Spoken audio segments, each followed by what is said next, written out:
नमस्कार दोस्तों, आज हम आपके लिए लेके आए हैं वाणिज्य विषय का लेसन प्लान।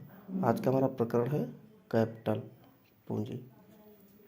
दोस्तों हम आपको बता दें, जो ये फॉर्मेट है लगभग सभी कॉलेजों में थोड़ा बहुत अंतर रहता है। इसके लिए आपको बिल्कुल भी परेशान नहीं होना है। बाकी जो चीज़ें होती हैं सब में एक ही जैसे होती हैं। सब में उद्देश्य, सामान्य उद्देश्य, प्रस्तावना, प्रश्न निकालने का तरीका, शिक्षण विधि, सहायक सामग्री, पूर्व ज्ञान, निरीक्षण कार्य, सैंपल, मतलब सारी चीज़ें वही रहती है। बस हो सकता है थोड़ा बहुत आपके फॉर्मेट में बदलाव हो, आपके कॉलेज के हिसाब से या आपके यूनिवर्सिटी के हिसाब से। इसके लिए आपको बिल्कुल भी परेशान नहीं होना है। आपका जो मेन उद्देश्य है वो प्रस्तावना प्रश्न कैसे निकाला जाता है इसको जानना होता है। बाकी आपको सामान्य उद्देश्य, विशिष्ट उद्देश्य कैसे लिखना है और इसका फॉर्मेट कैसे बनाना है। तो चलिए हम स्टार्ट करते हैं। सबसे पहले आप संस्था का नाम डालेंगे, जिस भी संस्था में पढ़ रहे होंगे या टीचिंग करेंगे उसका नाम, फिर दिनांक, कक्षा, विषय, उपविषय, चक्र और अवधि। विषय में आपका वाणिज्य, उपविषय आपका भी वाणिज्य रहेगा। जैसे मान लीजिए सामाजिक विषय होता तो उस विषय में आपके सामाजिक विषय होता और उसके अंतर्गत आपका इतिहास होता तो उप विषय में इतिहास हो जाता है, या भूगोल होता तो उप विषय में भूगोल हो जाता। ऐसे ही इसमें है।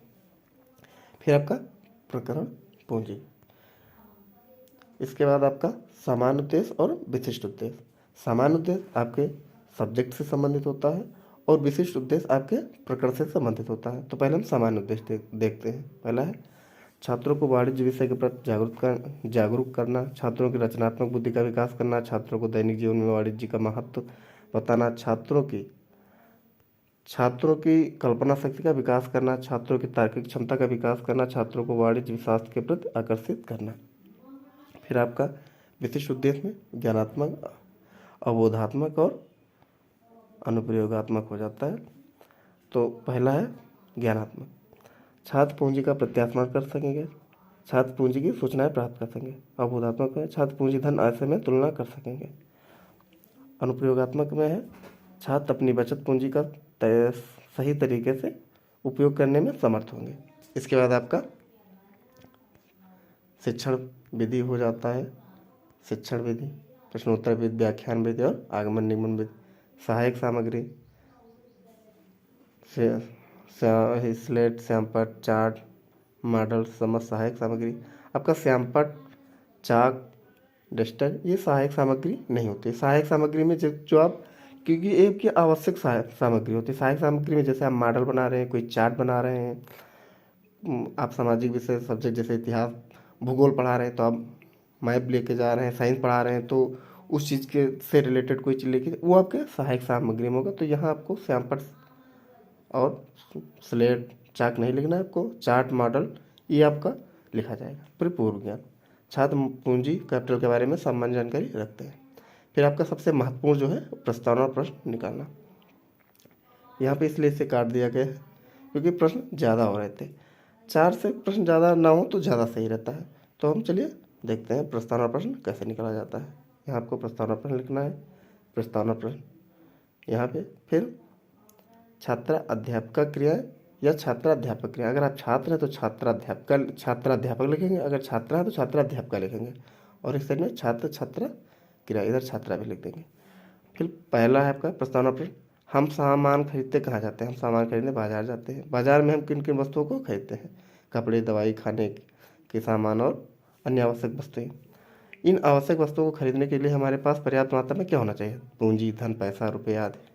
पूंजी से आप क्या समझते हैं, ये आपका समस्यात्मक हो जाएगा। फिर आपको उद्देश्य कथन बोलना है, छात्रों आज हम सब मिलकर पूंजी कैपिटल के बारे में विस्तृत अध्ययन करेंगे। फिर आपका प्रस्तुतिकरण एक रहेगा आपका, यहाँ आपको प्रस्तुतिकरण एक डाल लेना। फिर शिक्षण बिंदु, छात्राध्यापक क्रिया और छात्र छात्रा क्रिया। प्रस्तुतिकरण में हम देखते हैं शिक्षण बिंदु पहला है, साधारण बोलचाल की भाषा में पूंजी का अर्थ रुपये, पैसे या धन संपत्ति से लगाया जाता है, परंतु अर्थशास्त्र में वो सभी वस्तुएं पूंजी हैं जो उत्पादन या धनोत्पादन में के कार्य में आती हैं। वही पूंजी वह धन है जिससे आय होती है अथवा जो आय उत्पादन करने में सहायक होती है। आर्थिक दृष्टि से पूंजी में रुपये, पैसे और धन संपत्ति, अतिरिक्त मशीनें, औजार, भवन आदि अनेक ऐसी वस्तुएं भी सम्मिलित होती हैं जिनकी सहायता से धन और अधिक उत्पादन होता है। धन कमाने के लिए हम व्यापार व्यवसाय करते हैं। पूंजी वह धन है जिससे आय होती है अथवा जो आय उत्पादन करने में सहायक है। पूंजी कैपिटल के। अगर मेरी स्पीड तेज़ होगी तो आप यूट्यूब में ऑप्शन होता है, वहाँ से आप स्लो मोशन में करके देख सकते हैं। फिर आपको बोध प्रश्न पूछने होते हैं, जो भी आपने पढ़ा है उससे रिलेटेड आपको बोध प्रश्न पूछना है। यहाँ आपको बोध प्रश्न लिखना है, छात्राध्यापक छात्राध्यापक क्रिया और छात्र छात्रा क्रिया, ये बोध प्रश्न है, यहाँ पे लिख दीजिए। और फिर प्रश्न 1, पूंजी किसे कहते हैं? पूंजी वह धन है जिससे आय होती है जो उत्पादन में करने में सहायक होती है। फिर दूसरे पेज में इधर आ जाइए। धन कमाने के लिए हम क्या करते हैं? व्यापार, व्यवसाय, रोजगार करते हैं, कृषि करते हैं, कुछ भी आप कहें लिख सकते हैं आंसर में। पूंजी के प्रकार के बारे में आप और क्या जानते हैं, आपका समस्यात्मक हो जाएगा। फिर आपका प्रस्तुतिकरण 2, इसमें भी शिक्षण, छात्राध्यापक या छात्राध्यापक क्रियाएं, छात्र छात्रा क्रियाएं। पूंजी के प्रकार, पूंजी 2 प्रकार के होते हैं, काम कार्यशील पूंजी और अस्थायी पूंजी। कार्यशील पूंजी वह पूंजी है जो उत्पादन प्रक्रिया में केवल एक बार काम आए और समाप्त हो जाए, उसे कार्यशील पूंजी कहते हैं। उदाहरण कच्चा माल, नगद पैसा, मुद्रा आदि। अस्थायी पूंजी वह पूंजी होती है जो उत्पादन प्रक्रिया में बार बार काम आती है, उसे अस्थायी पूंजी कहते हैं। उदाहरण भवन, मशीनें आदि। इसके बाद आपका बोध प्रश्न आ जाएगा। यह आपको बोध प्रश्न लिख लेना है, बोध प्रश्न। और फिर यहाँ पर छात्राध्यापक या छात्राध्यापक क्रिया लिख लेना है। और यहाँ छात्र छात्रा क्रिया है, जो यहाँ पे मिस हो गया है, छूट गया है, यहाँ पे आपको बोध प्रश्न लिखना है। यहाँ पे छात्राध्यापक या छात्राध्यापक क्रिया लिखना है और यहाँ पे छात्र छात्रा क्रिया लिखना है। फिर पहला प्रस्तावना बोध प्रश्न है, पूंजी कितने प्रकार की होती है, उनके नाम बताइए। पूंजी 2 प्रकार की होती है, कार्यशील पूंजी और स्थायी पूंजी। कार्यशील पूंजी किसे कहते हैं? कार्यशील पूंजी वह पूंजी होती है जो उत्पादन प्रक्रिया एक बार काम आती है। पूंजी के कार्य में आप के बारे में आप और क्या समझते हैं, ये आपका समस्यात्मक हो जाएगा।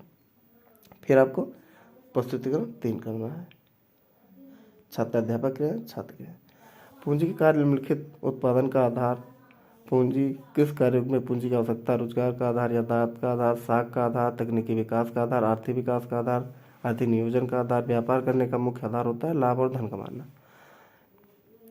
उसके बाद आपको बोध प्रश्न करना है। फिर से यहाँ पे बोध प्रश्न लिखेंगे, यहाँ पे आपको बोध प्रश्न लिखना है। फिर छात्राध्यापक या छात्राध्यापक क्रिया और छात्र छात्रा क्रिया। पहला बोध प्रश्न, पूंजी के 2 कार्य बताइए। पूंजी कार्य, उत्पादन का आधार, यातायात का आधार। व्यापार करने का मुख्य आधार क्या होता है? व्यापार करने का मुख्य आधार होता है धन और लाभ कमाना। पूंजी की विशेषताओं के बारे में आप क्या जानते हैं, ये आपका समस्यात्मक हो जाएगा। फिर आपको शिक्षण, छात्राध्यापक क्रिया या छात्राध्यापक क्रिया और छात्र छात्रा क्रिया। शिक्षा की विशेषताएं, आपका शिक्षण विधा। पूंजी की विशेषताएं निम्नलिखित हैं। पूंजी का निर्माण मनुष्य द्वारा होता है। पूंजी बहुत गतिशील होती है। पूंजी आय प्रदान करने का साधन है। पूंजी अस्थायी है। फिर उसके बाद आपको श्यामपट्ट कार्य करना है। यहाँ पे आप एक ब्लैक चार्ट पे भी लिख के, और जो मेन बिंदु होते हैं उनको आप ब्लैक चार्ट पे लिख के और अपने प्लान पे ऐसे एक साइड में कॉलम बना के और चिपका सकते हैं। तो हम श्यामपट्ट सारांश में देखते हैं। पूंजी कार्य का अर्थ पूंजी वह धन है जिससे आय होती है अथवा जो आय उत्पादन करने के लिए कार्य करती है।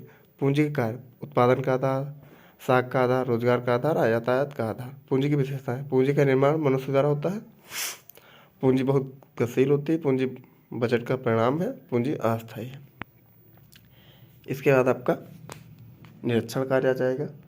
इधर देखिए, निरीक्षण कार्य, इसमें छात्राध्यापक का छात्रों को श्यामपट्ट के तथ्यों को उत्तर पुस्तिका में उतारने का निर्देश देगी तथा स्वयं कक्षा में घूम घूम कर निरीक्षण करेगी। फिर आपका पुनरावृत्ति प्रश्न, चौथे या जो लास्ट होता है प्रस्तुति, उसके बाद आपका पुनरावृत्ति प्रश्न होता है। फिर इसमें छात्राध्यापक या छात्राध्यापक क्रिया, छात्र छात्रा क्रिया। प्रश्न 1, पूंजी किसे कहते हैं? पूंजी वह धन है जिससे आय होती है अथवा जो आय उत्पादन करने में सहायक होती है। पूंजी के कितने प्रकार होते हैं? पूंजी के 2 प्रकार होते हैं, अस्थायी पूंजी, कार्यशील पूंजी। पूंजी किसे कहते हैं? अस्थायी पूंजी किसे कहते हैं? अस्थायी पूंजी वह पूंजी होती है जो उत्पादन प्रक्रिया में बार बार काम आती है। अस्थायी पूंजी के उदाहरण बताइए। उदाहरण भवन, मशीन आदि। पूंजी कार्य बताइए। पूंजी कार्य, यातायात का आधार, रोजगार का आधार। इसके बाद आपका गृह कार्य। गृह कार्य में आप लिखेंगे छात्राध्यापिका छात्रों को पूंजी का अर्थ और पूंजी के कार्य के बारे में उत्तर पुस्तिका में लिखकर लाने का आदेश देगी। फिर आपको यहाँ पे समालोचना लिख देना और छोड़ देना। मैंने इसलिए यहाँ पे वॉइड कर दिया क्योंकि पहले से कमेंट लिखा था, उसको हटा दिया मैंने। फिर आप समालोचना या सुझाव लिख के छोड़ देंगे। जब आप टीचिंग करेंगे तो आपके टीचर्स पे आपको कमेंट करेंगे, सुझाव देंगे। तो आज का हमारा लेसन प्लान आपको कैसा लगा, प्लीज़ लाइक और कमेंट के माध्यम से ज़रूर बताइएगा और हमारे चैनल को सब्सक्राइब कर लीजिएगा। आपका एक कमेंट मेरे लिए प्रोत्साहन होगा और मैं और अच्छे अच्छे प्लान लेके आपके लिए आऊँगा। मेरे अन्य विषय के भी प्लान मेरे यूट्यूब चैनल पे बने हैं, जिसको आप प्लेलिस्ट पे जाके देख सकते हैं। Thank you.